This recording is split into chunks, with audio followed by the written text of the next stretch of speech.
Hi everyone, my name is Steph, this is the Noveltea Corner, and welcome to my recap and review of Wild Embrace and also Secrets of Midnight by Nalini Singh. If you have been following along for a little while, you'll know that I am doing a recap series of the Psy-Changeling books, and I've just finished the Psy-Changeling series. We're moving into Psy-Trinity, and I should hopefully have Silver Silence's video out for you next week. However, I have been going back over some of the novellas recently and people were interested in me filming separate videos for them.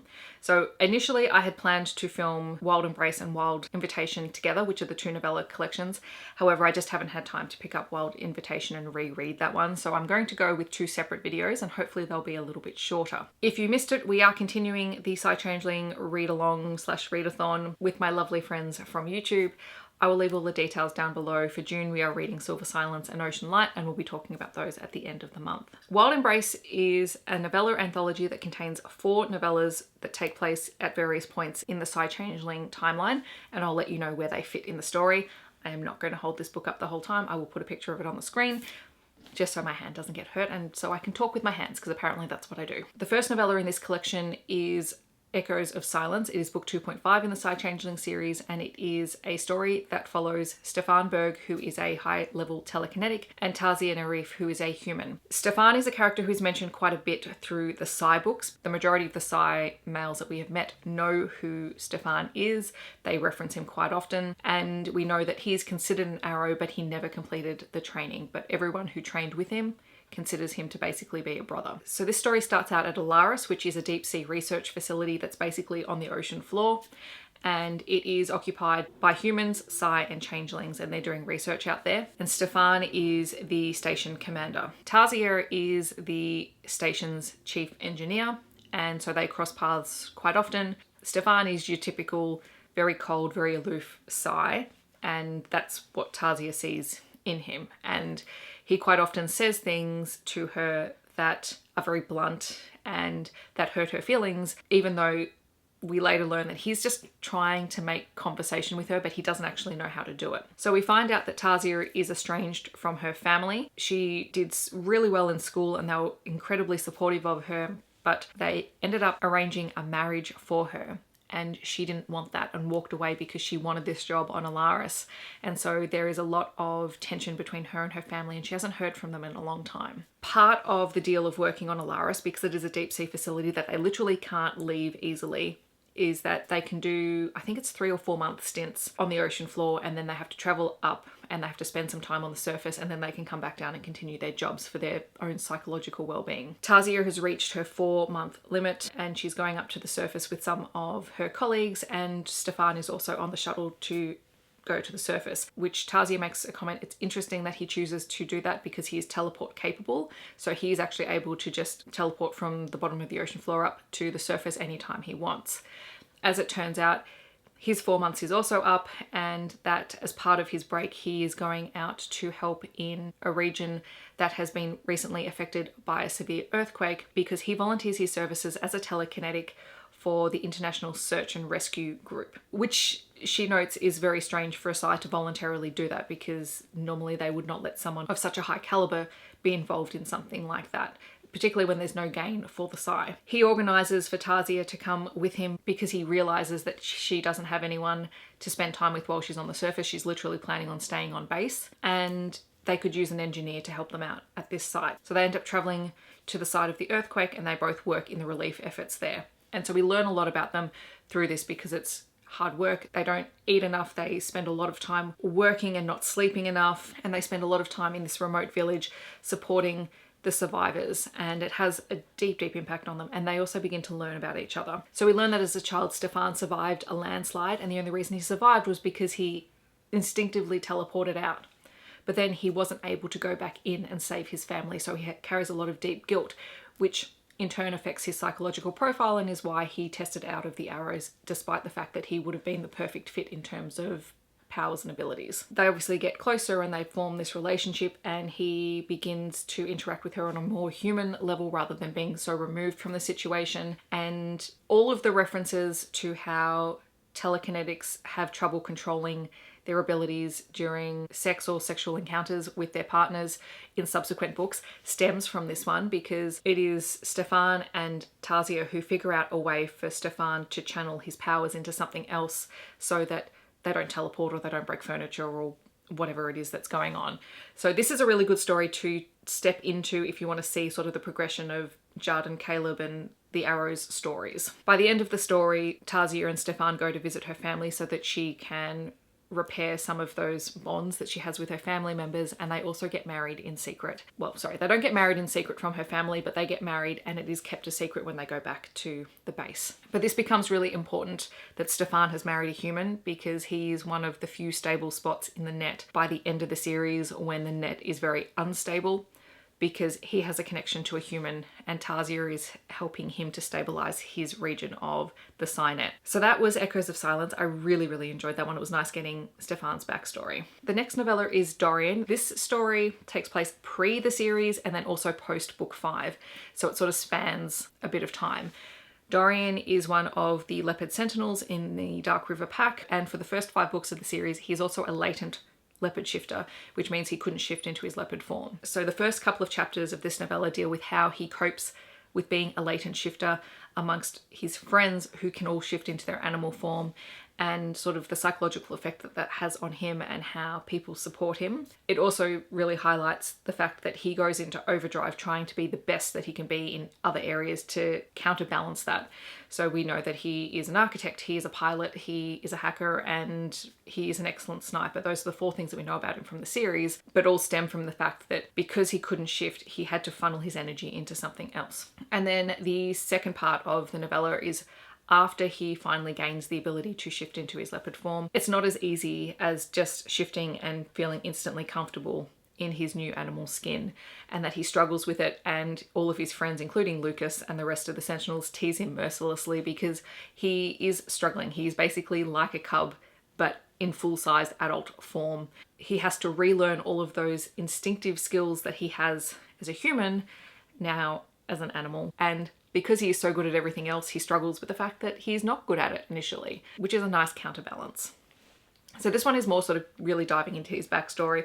It was really nice to get that part of the story, but I don't think it necessarily adds anything to the greater world building, unlike Echoes of Silence, which has lots of little bits and pieces that sort of tie in and expand the greater world. The next story is Partners in Persuasion. It is book 11.5 in the series, and this one follows Felix and Desi, and Felix is a snow dancer, submissive wolf, and Desi is a dominant leopard shifter. Felix is also, I think, a horticulturist. Oh my goodness, I can't say that word. And he is leading a team of changelings who are trying to revive the landscape in the changeling territory after all of the Psy attacks and battles that have been going on. So they're doing a lot of replanting, and he's got a team of both wolves and leopards who are working with him. And one of those leopards is Desi, and she's spending a lot of time there, and she's very attracted to Felix. There is a real power imbalance between them in terms of dominance and submissiveness. And unless I've forgotten any characters in Wild Invitation, this is one of the very few male submissive characters that we have in the series. In the past, Felix has been involved with a dominant wolf, and he was really badly burnt from the experience. It was not a good relationship for him. And so when Desi starts to make overtures that she's interested and that she wants skin privileges with him, he sort of withdraws because she comes on really, really strong. And this novella really deals with how they both have to sort of learn to compromise, because he is kind of interested in Desi, but he is very reluctant to be in any kind of serious relationship. And so Desi has to learn how she can still show her dominance without pushing it so far that Felix retreats completely. And it was just gorgeous. It was just such a little quiet, warm novella story that I really, really liked. And the last novella in this collection was Flirtation of Fate, which is 12.5 in the Psy-Changeling series, and this one features 2 snow dancer lieutenants who we have met in previous books but haven't spent a huge amount of time with. This one felt the most like a Psy-Changeling book in that you have the romantic relationship, but you also have a mystery subplot in it. And for this one, I'm specifically going to mention a couple of tropes. So there is, well, it's kind of a friends to lovers situation / potentially a second chance romance in that they almost had a moment in the past. It's also a brother's best friend romance because Kenji was good friends growing up with Garnet's older brother, and it's definitely a forced proximity story because they have to work together to solve this mystery that's going on, which I'm going to talk about now. Kenji and Garnet are both Snowdancer lieutenants. They're both very dominant wolves and they've known each other for years. What we find out is Garnet had a crush on Kenji for many years growing up. 7 years prior to the beginning of this novella, he was going to go to one of the high school dances with her and then he never showed up. So he broke her heart and she's never sort of forgiven him for it, especially since post not showing up for this event with her, he then went around and started sleeping around with everyone except her, which is not a taboo thing in the Changeling Pact because intimate skin privileges are a thing and it's pretty normal, but even by Changeling standards, it was pretty clear that Kenji was trying to sort of escape something that had gone on, but he'd never confided in Garnet about it. So that's their history, and now they currently both run dens within the Snowdancer territory. At the beginning of the story, Kenji has come to Garnet's den in order to discuss some pack issues, and while he's there, one of the wolves in Garnet's den is found murdered in his room, and the two have to investigate what is going on and who could possibly have been behind it. It's at this point that, you know, Kenji has realized that he has been a complete idiot and he is intent on pursuing Garnet, but she's very, very reluctant. And it's how the forced proximity of having to stay together, work together and solve this mystery, and also beginning to open up to each other really helps this relationship to sort of grow. As I said, this one feels more like a Psy-Changeling book in terms of the style because you do have the mystery and you have the romance element, but in this case, the romance element is the prevalent part of it because the story is so short. I quite like this one. I like getting to know more of the Snowdancer lieutenants. So I need to go back and reread Wild Invitation because I'm pretty sure there's another story in there and I've completely forgotten. Okay, so those were all the stories in Wild Embrace. The last novella I'm going to talk about is Secrets at Midnight, which was originally in another collection, but I just bought it as a standalone novella on my Kindle. It is story 12.5 in the series. I think I said that Flirtation of Fate was 12.5. Flirtation of Fate is 12.25. Secrets at Midnight is 12.5. This is the story of Bastian Smith, who is one of Mercy's brothers, and it is his relationship with Kirby Rosario. And at the beginning of the story, Bastian is at his mother's place. She's had her book group over, which is basically her excuse for having all of the eligible changeling women in her house, and she's roped her sons into being there, and they're not happy about it. Bastian especially is unhappy about it because prior to the beginning of this book, he has somewhere centered his mate, and he doesn't know who it is. He just knows that he's been near her at some point in the recent past, and so being in a room full of other women is just really unsettling for him. And so he ends up escaping and he drives one of the older women from his mother's reading group home. And as he's dropping her off, he meets Kirby. He realizes that Kirby is the woman that he centered and she's human. After a bit of matchmaking from his mother's friend, Bastian finds himself driving Kirby home. There they start to get to know each other. He flirts with her a lot and they end up spending some time together. He finds out that she is a kindergarten teacher and he gives her his number and says he's going to come back later on and they'll have dinner together. And all that's going fine until later on in the night when Kirby starts to feel really unwell. He's very concerned. He takes her to the hospital. They can't figure out what's wrong. So he drops her off at home and says, you know, call me if anything else happens. And so they go about sort of their lives and Bastian's trying to think of a way to tell Kirby that she's his mate because she's human and hasn't spent a lot of time around changelings. And then she is very unwell at work and he goes to collect her.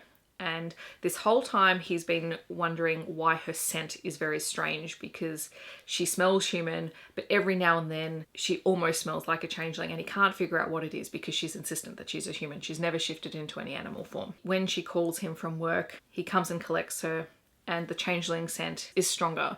And he's beginning to suspect that she is actually a changeling, and so he ends up taking her back into changeling territory. And as it turns out, Kirby is a changeling shifter, but she has never known her parents. They were killed when she was very, very young and she was taken into the foster care system. And we find out that she was so young that she'd only just started to shift. And when this very traumatic event happened, she suppressed her inner animal.